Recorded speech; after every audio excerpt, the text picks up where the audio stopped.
Hello and welcome to the program. My name is Michael Finney. Today I am joined by author Ken Lizzi. Would you like to say hello, sir? Hi, Michael, and hello to everyone listening. It's good to be with you. Excellent. Yeah, great to talk and be able to learn more about you and help promote the work that you're doing. Why don't you tell us a little bit about your background, where you're from, interests, hobbies, anything along those lines that humanize you and make you a real person? It's a rare opportunity for a lawyer to be considered human. I'm Got him. grew up primarily in the Northwest. Spent most of my life out there. For the last 4 years now, I've been a Texan. I spent a little time in the military after college. Went on to law school. I've been a practicing attorney for about 3 decades now, and writing for probably over 20 years now. At least writing for money. Yeah, fantastic. Had you done any other creative writing or even journalistic writing before getting into authorship? Yes. I was on the school paper briefly in high school. Wrote a sort of satirical article in each issue. And in college, I was for a semester a reporter on the school paper. So I guess that counts. It does. I've been writing since I was a kid. I think I wrote my first story when I was 10. It was basically, it was a Star Wars ripoff, story involving Han Solo. But I think even then I knew I was going to be an intellectual property lawyer, because after writing it, I went back and rubbed out the serial marks, if you know what I mean, and changed all the names. So somehow that seemed better to me. It was terrible, but I've been sending stories in for rejections since I was about 13, until I stopped getting rejections and started getting acceptances. What attracted you to creative writing, storytelling at such an early age? I suppose it's because I've had my head in a book from as early as I can remember. Stories just appealed to me. I wanted to be a writer. I think that's the first time I thought about what I wanted to do. I wanted to be a writer. I wanted to create the things that I enjoyed. Were you doing any other creative passions, maybe music, drawing, anything along those lines, or were you always focused on writing? As a younger man, I mean, I would scribble artwork, but I wasn't particularly good at it. I dabbled in guitar briefly, but I've always been sort of a dilettante in some things. I'd try a little bit and then just go on and do something else. So no, I wasn't particularly creative. I come from a musical family, and I seem to lack any appreciable musical talent myself. So it's primarily just the writing. I hope that's enough. It is enough. Not everybody has to be a triple threat or something like that. You know, it's okay if you don't dance and get on stage or get in front of the camera. That's not required of everybody. I'm not a Da Vinci. That's all right. You know, few amongst us, I would say.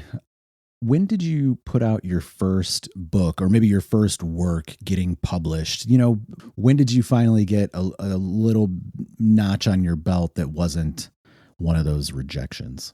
Probably the early 2000s. I started breaking into anthologies and digital magazines. So yeah, I think probably around 2004 or so, I received my first payment for writing something. I deliberately stuck with short stories for a while, trying to learn some of the skills. I didn't want to jump immediately into novels. But once I'd had about 9 or 10 short stories published, I figured it was time to try my hand at a longer work. and wrote my first novel, which is probably sitting at the bottom of a drawer, as they say, an electronic drawer at this point. It was not wonderful.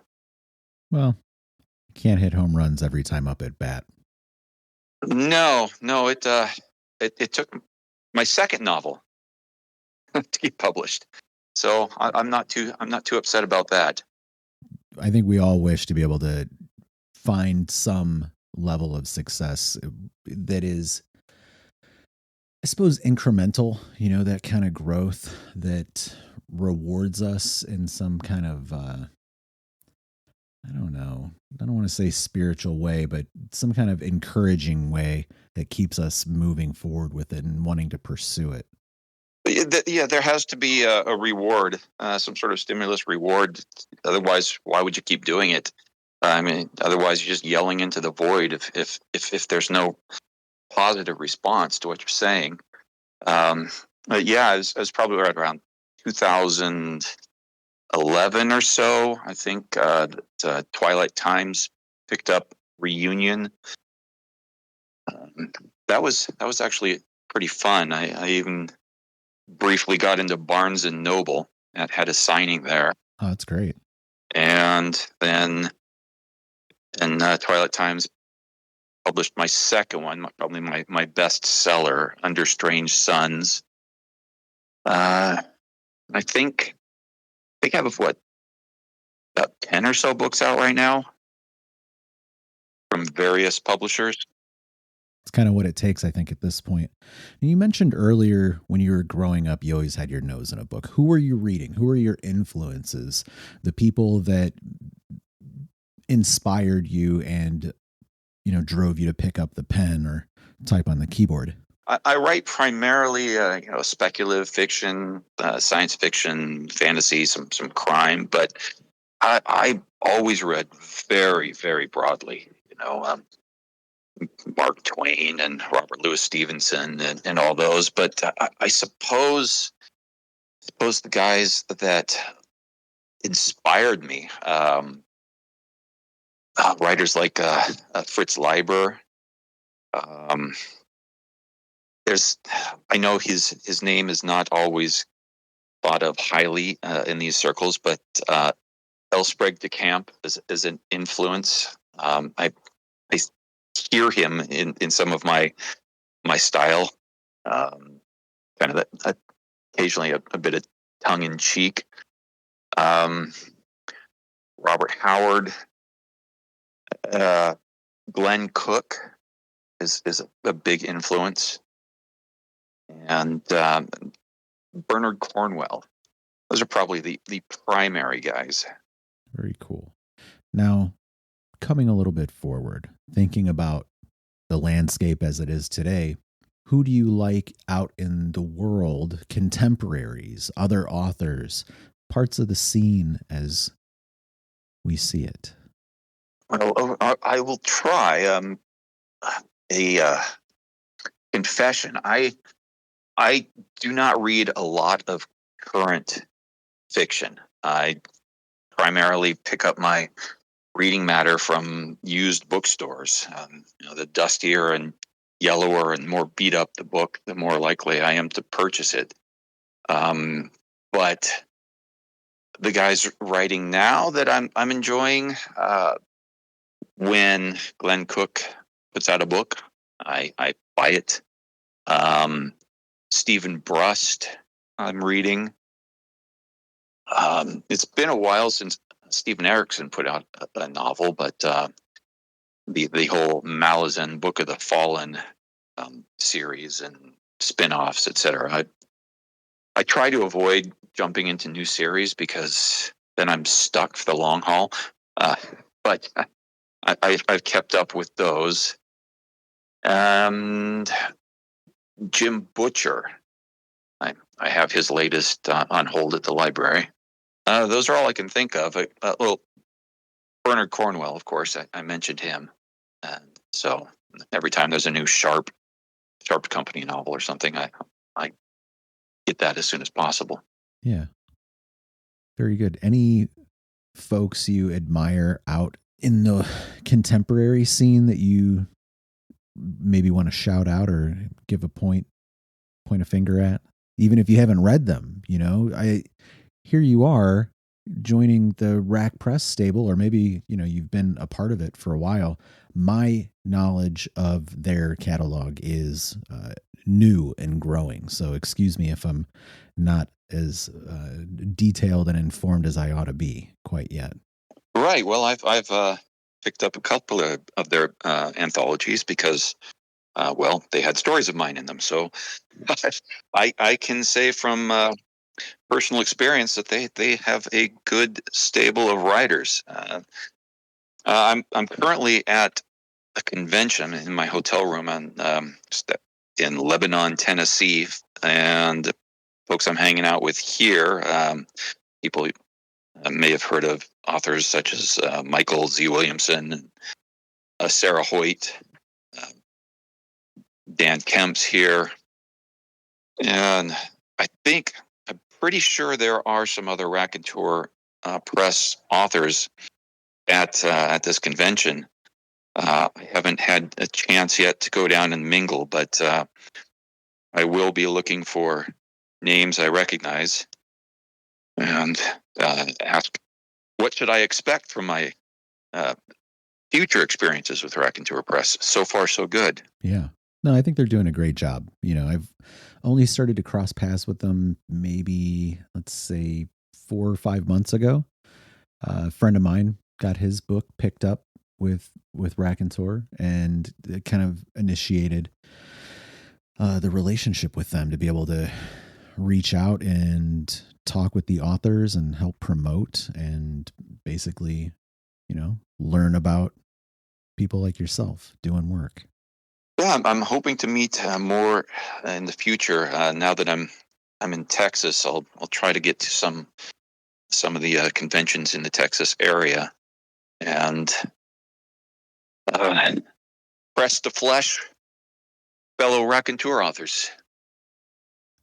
Have you done a lot of other book and author conferences?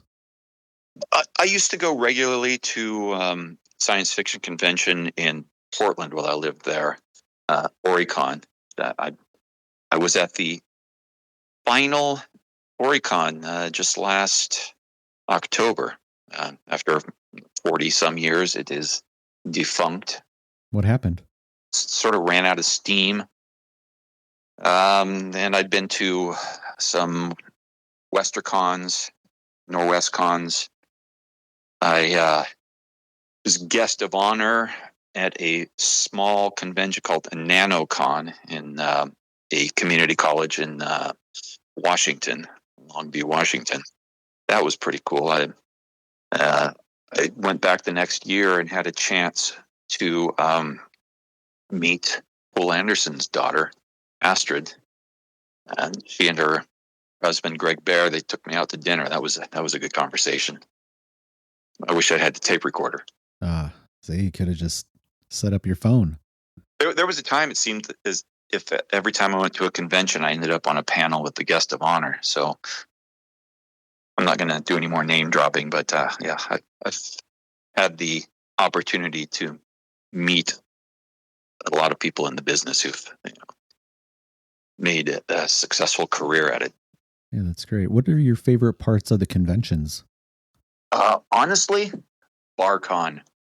I tend to allow social lubricant to loosen up my conversation a bit and relax a little bit more, and it's just fun to talk to people in those social situations instead of up on a panel. Yeah, talking to people looking at you as if you have some knowledge to dispense.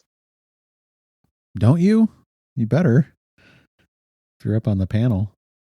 Well, I try to do my homework. It's a friend of mine who's gone to these panels with me or to these conventions with me before. He says the one thing he appreciates about me is the fact that I actually seem to have bothered learning what the topic was before I showed up to the panel. That'd help. There are a lot of authors who are kind of jaded and they just sit down and wing it and they don't really care. Yeah. They're so popular they're doing them all the time. It's just old hat. Right. What are we talking about today? Yeah, just making up any old thing. Well, perhaps someday I'll be old and jaded like that instead of just old. Oh, uh-oh. Let's make a turn into Twilight Galaxy, Dekason. What should we know? What don't we know without necessarily getting into spoilers about the work? Give us the setup and maybe a little juice. Right. Well, the Twilight Galaxy series is a bit of a throwback.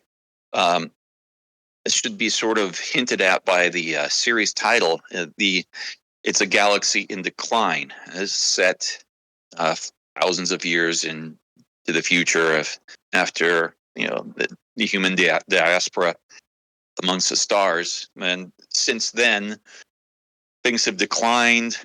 Communications have broken down. Some planets have gone completely dark. And he just gave me an opportunity to play around with, okay, what about a society that's forgotten its origins, maybe has branched off into something completely bizarre. The first one, Twilight Galaxy Dekason, is influenced by Jack Vance, like his Alastor series and his books about somewhat quirky and odd societies with some strange habits. And so, and the other one is Planet of Adventure. So it's sort of a combination of those two concepts. I don't want to spoil it too much, but there's a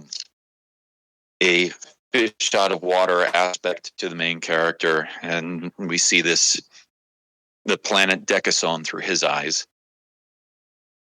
And with this concept of just a galaxy in decline, I can play around, just jump from story to story without any particular stylistic consistency. The second one will be more of a more in line with the books that influenced the RPG Traveler, if you know what I mean. Free traders, things like that. And the third one, why the hell not, is a space western. So you're giving us a breakdown of the series, correct? I haven't read them, so I'm catching up. I hope there's something for everyone. Yeah. The thing I find really interesting as I'm doing these interviews with established authors like yourself who have so many titles out. I do not have a novel out. I have some short stories and some other collections and things like that I've put out, but is just how over the course of a series, you use each installment to explore not only different ideas, but sort of different formats and genres, even within the context of the series, which, is a challenge to the readership, really, because oftentimes I think people get dialed into the experience that they have with one book, and then they're like, well, more of that, please. And then many of you guys are saying, well, I'm going to give you something that has maybe some of those components, but remixed and some slightly different spices and plating. Right. You can't please everyone. This is one way of keeping the author from being bored. Writing a series and maintaining consistency, a stylistic consistency, sometimes it leads to reviews such as, this is just a formula. Well, yes, but it's a formula people like. That's why they keep coming back and buying this book. You can't please everyone. I've done both. I'm going to be on a panel tomorrow called the One-Shot Writer's Guide to Writing Series Fiction. So hope I'll have some input in that. Nice. Yeah, that seems contextually relevant to our conversation. It would be cool if that was recorded or put up somewhere. Maybe people can catch it, even if they weren't on site. Now, in terms of Twilight Galaxy Dekason, it's coming out March 25th with Raconteur Press, right? That's what they tell me. I'm looking forward to it. Last time I read it, it was pretty good. Do you often go back and reread the work you've released? Actually, no.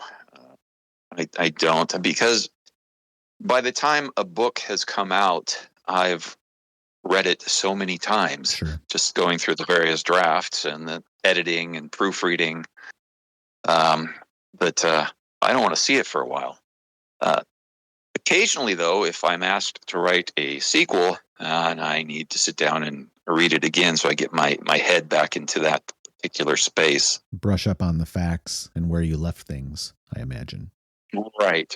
Yeah, not only those nuts and bolts, but just what this character's like and what particular style I was using. If it was more literary, more pulpy, is there a certain voice? I need to recreate that. Fair and reasonable. Are there any points or thoughts we haven't explored that you haven't made, maybe, that you feel you must? They're nagging at you. They're on your shoulder, the back of your mind, trying to escape, longing to be recorded during this session. I see. Immortal words. Well, I wish I had some for you. I think the one thing I would like to see more of, I know it's a bit out of left field, is I would like to see more of this sort of pulp fiction from the 30s and 40s and 50s that I particularly enjoyed. But well, there's been a little bit of a pulp renaissance. I think it's fading, and I'm not going to see that anymore. Already? I believe so. I think it's reached saturation point. So we're still going to be reading these fat 300 to 500 word novels, or 1,000-word novels. 300 to 500, or you know what I mean, 300 to 500,000 word novels. Whereas I like to pick up a book and look at it and say, wow, this is 180 pages. I can read this in a day. Yeah. I like those. But it just isn't a market for it. Which is a shame. I'd like to be able to write those. Why do you think that is? Probably has to do with the market, and that a publisher's not willing to spend the money to put out a slim volume. They think, readers go to a bookstore and they'll pick up something that actually is worthwhile, or worth the $8.99 or $10.99 or whatever books are going for now. A slim volume, which is going to have to retail for about the same amount, is just going to sit there on the shelf because it's not enough value for money. Sure. Fair. So, yeah, it's Quixotic. It's not going to happen. I will not tilt at that windmill. Well, maybe somebody will, or maybe the windmill wins this round. Well, there you go. There's your next short story. The windmill wins. Ken, I want to thank you for taking the time to come on the program and let us learn about you. Tell us about the Twilight Galaxy series, the Dekason release, particularly coming out on March 25th with Raconteur Press. We do appreciate your time, and also enjoy that conference, man. Hopefully it's worth your while and the panel is a success. Well, thank you very much, Michael, and I hope to see you around campus. We can meet in person. For sure. Cheers.